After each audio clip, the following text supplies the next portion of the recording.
Hello everyone, welcome to learning science. आज का हमारा टॉपिक है मैग्नेटिक फील्ड इंटेंसिटी, जिसको हम H के साथ डिनोट करते हैं। तो यहाँ पर टॉपिक दिया है, इसको हम कॉपी पर करेंगे। जो मैथमेटिक्स है उसको हम कॉपी पर करेंगे, ठीक है। तो सबसे पहले हम जो है यहाँ पर लिखेंगे एक स्टेडी करंट के लिए, for steady current Ampere's law in free space is given by. जो एम्पायर लॉ है फ्री स्पेस में स्टेडी करंट के लिए, वो कितना होता है, वो बराबर होता है curl of B is equal to mu naught J vector के। जहां पर बी मैग्नेटिक फील्ड है, जे वेक्टर करंट डेंसिटी है और म्यू नॉट जो है वो कांस्टेंट है।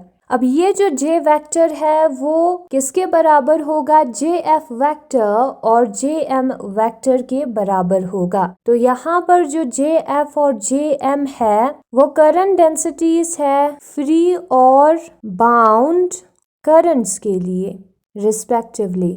फ्री करंट के लिए करंट डेंसिटी जे एफ है और बाउंड करंट के लिए करंट डेंसिटी जे एम है। अब यहाँ पर जो कर्ल है बी वेक्टर का वो कितना होगा, जे वेक्टर के जगह पर हम जे एफ वेक्टर प्लस जे एम वेक्टर लिखेंगे, तो वही देगा हमारा टोटल करंट डेंसिटी जे वेक्टर। इक्वेशन नंबर सेकंड का वैल्यू हमने फर्स्ट में पुट किया है। हमें ये भी पता है कि जो जे एम वेक्टर है वो डेल क्रॉस एम वेक्टर के बराबर होता है। इससे पहले वाले वीडियो में हमने किया था। तो जे एम वेक्टर की जगह पर हम del cross M vector put करेंगे इसी ऊपर वाले इक्वेशन में, बाकी सारी चीजें सेम रहेगी। तो mu naught J F vector plus mu naught del cross M vector जो है यहाँ पर आएगा। म्यू नॉट से दोनों टर्म्स को हमने इंटू किया है। अब फिर उसके बाद हमें क्या करना है, ये जो डेल क्रॉस एम वाला पोर्शन है उसका साइड चेंज करना है, उसको हमें लेकर जाना है लेफ्ट हैंड साइड में। तो वो बन जाएगा माइनस, बाकी सारी चीजें यूं ही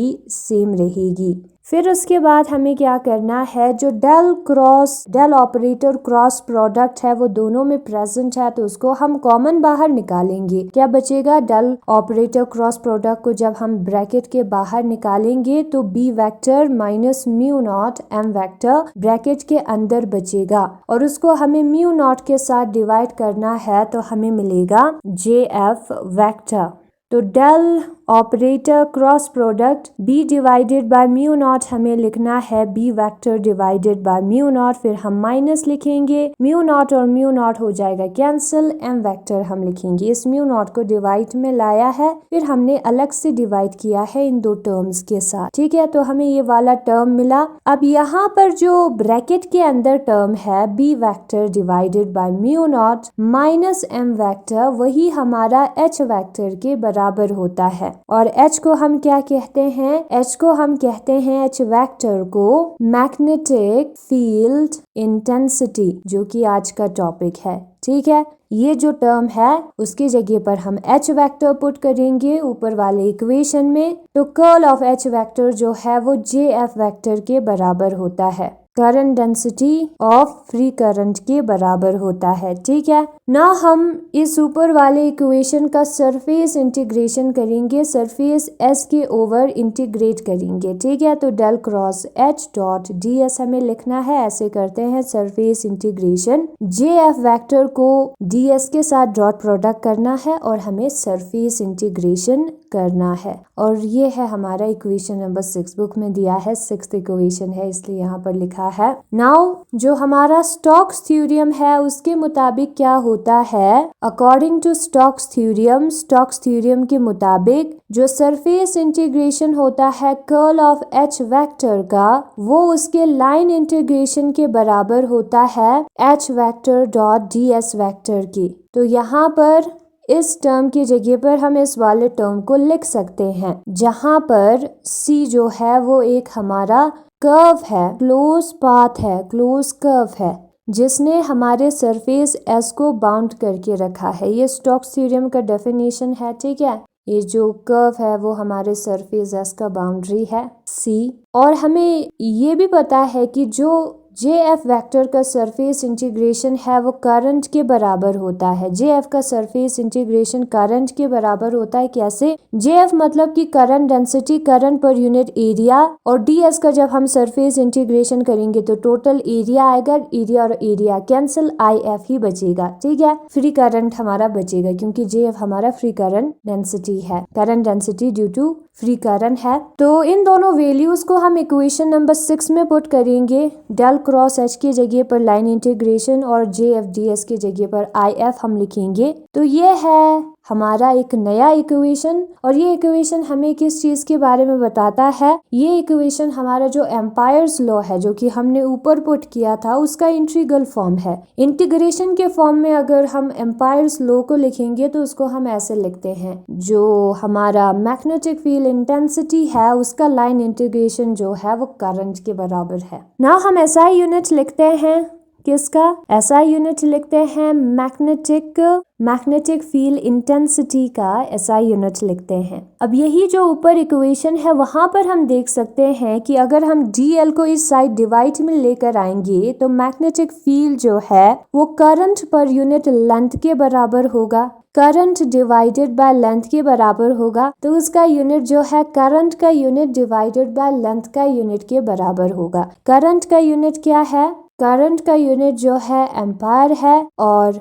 लेंथ का यूनिट है मीटर। तो एम्पायर डिवाइडेड बाय मीटर या एम्पायर मीटर इनवर्स के बराबर होगा मैग्नेटिक फील्ड इंटेंसिटी का यूनिट। ये है मैथमेटिक्स। now हम कुछ डेफिनेशंस देखते हैं। ठीक है, in the presence of magnetised material, जब एक मैग्नेटाइज्ड मटेरियल होता है तो उसके वजह से मैग्नेटिक फील्ड होगी। ठीक है, the magnetic field is not only due to free current. तो वो जो मैग्नेटिक फील्ड है, जो मैग्नेट का असर है उसके अराउंड में, वो फ्री करंट की वजह से ही नहीं होगा। फ्री करंट का मतलब the source of this current is either a battery और any other source of EMF in the circuit. ये जो करंट है वो बैटरी की वजह से आया या किसी ईएमएफ के सोर्स की वजह से आया है, किसी एक्सटर्नल चीज की वजह से है, जैसे कि बैटरी की वजह से या किसी ईएमएफ की वजह से। ठीक है, but also due to bound current की वजह से भी ये मैग्नेटिक फील्ड होगा। The current which is associated with molecular और atomic dipoles are called bound current. ये जो सब्सटेंस है उसमें एटम या मॉलिक्यूल होंगे, उसका भी डाइपोल होता है, उसकी वजह से मैग्नेटिक फील्ड होगी, उसकी वजह से जो करंट होगी उसको भी हमें कंसिडर करना है। ठीक है, तो जो करंट डेंसिटी होगा फ्री और बाउंड करंट का वो होगा जे एफ और जे एम रिस्पेक्टिवली। दो टाइप ऑफ करंट होंगे, उसकी वजह से दो करंट डेंसिटीज होंगे, करंट पर यूनिट एरिया। ठीक है, स्टेडी करंट के लिए एम्पायर लॉ को हम कैसे लिखेंगे? फ्री स्पेस में डेल क्रॉस बी वेक्टर जो है वो म्यू नॉट जे वेक्टर के बराबर है। इस प्रूफ को भी हमने पहले किया होगा, इसी प्लेलिस्ट में होगी। हमें जो है एक मैग्नेटिक मटेरियल कंसिडर करना है जिसका करंट, कौन सा current density? Free current density. Battery की वजह से जो करंट डेंसिटी है वो जे एफ वेक्टर है। अब ये जो फ्री करंट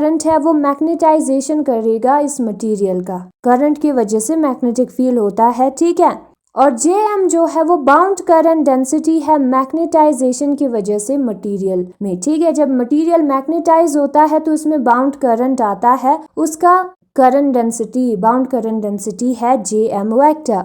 तो टोटल करंट डेंसिटी जो है इन दोनों के सम के बराबर होगा, जे एफ और जे एम वेक्टर के, जो कि अलग अलग रीजंस की वजह से है करंट। ठीक है, एक डाइपोल की वजह से है और दूसरा एक्सटर्नल बैटरी की वजह से है। तो टोटल करंट डेंसिटी जो है वो इतना होगा, उसको हमें पुट करना होगा इक्वेशन नंबर 1 में। जे एम वेक्टर जो है वो डेल क्रॉस एम वेक्टर के बराबर होता है। ये पहले वाले टॉपिक में हमने किया था। ठीक है, जब मैग्नेटाइज मटेरियल होता है उस केस में जे एम वेक्टर जो है डेल क्रॉस एम के बराबर होता है। तो पुट करेंगे इस वैल्यू को भी और म्यू नॉट से दोनों को इनटू करेंगे ब्रैकेट के अंदर जो टर्म्स है। ये जो टर्म है उसका हम साइड चेंज करेंगे, लेफ्ट साइड में आ जाएगा और डेल क्रॉस जो है दोनों में प्रेजेंट है, डेल ऑपरेटर का क्रॉस प्रोडक्ट, उसको कॉमन बाहर निकालेंगे। म्यू नॉट को इस साइड डिवाइड में लाएंगे तो B divided by mu naught minus M vector बचेगा, क्योंकि म्यू नॉट और म्यू नॉट कैंसिल होगी। अब ये जो ब्रैकेट के अंदर टर्म है वो एच वेक्टर के बराबर है, जिसको हम मैग्नेटिक फील्ड इंटेंसिटी कहते हैं, जो कि आज का टॉपिक है।